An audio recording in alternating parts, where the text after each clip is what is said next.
నమశంకరాయ. వీక్షించేటువంటి ప్రేక్షకులకి ఈ ఉగాది పరాభవనామ సంవత్సరం 19వ తారీఖు జరుపుకోవాలా, 20వ తారీఖు జరుపుకోవాలా అనే సందిగ్ధం చాలామందికి ఉంది. 19వ తారీఖు ఉదయం 6:52 వరకు అమావాస్య, తదనంతరం పాడ్యమి ప్రవేశం చేస్తుంది. అలాగే 20వ తారీఖు తెల్లవారుజామున 4:51 వరకు పాడ్యమి తిథి ఉంటుంది.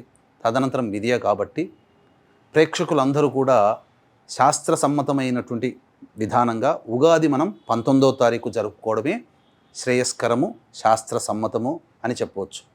ఈ 19వ తారీఖు రోజున చక్కగా ఉదయాన్నే లేచి కాలకృత్యాదులన్నీ తీర్చుకొని తలంటు స్నానము, తైలాభ్యంగన స్నానం ఆచరించి చక్కటి శుభ్రమైనటువంటి నూతన వస్త్రములు ధరించి ముందుగా సూర్యుడికి నమస్కారం, సూర్యాష్టకం 6 సార్లు పారాయణం చేయడం, తదనంతరం దేవాలయానికి చేరుకొని ఇష్టదేవత ఆరాధన, ఇష్టదేవాలయానికి చేరుకొని అక్కడ అర్చనాభిషేకాదులు ఖచ్చితంగా జరుపుకోవాలి. మరీ ముఖ్యంగా ఈ రోజున సందర్శించాల్సినటువంటి దేవతం సాయంకాలం ప్రదోషకాల సమయంలో అమ్మవారి యొక్క ఆలయం, దుర్గా అమ్మవారు, రాజరాజేశ్వరి, లలిత అమ్మవారి ఆరాధన ఈ రోజున చేయాలి. ఖచ్చితంగా ఈ రోజున లలితా సహస్రనామ పారాయణం అనేటువంటిది ప్రేక్షకులందరూ చేయాలి. ముందుగా పంచాంగ శ్రవణం కూడా ఈ రోజున ఆచరించాలని చెప్పవచ్చు.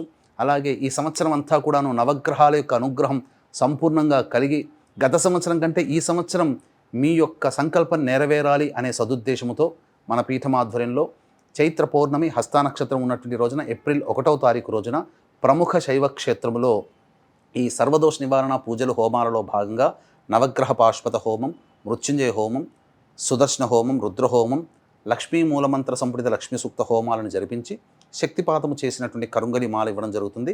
సాయంకాలం 6 గంటలకి ఏప్రిల్ 1వ తారీఖు రోజున ప్రారంభమవుతుంది. కాబట్టి ఈ కార్యక్రమంలో నమోదు చేసుకోదలిచినటువంటి వాళ్ళు ఏప్రిల్ 1వ తారీఖు మధ్యాహ్నం 3 గంటల లోపల నమోదు చేసుకోవచ్చు.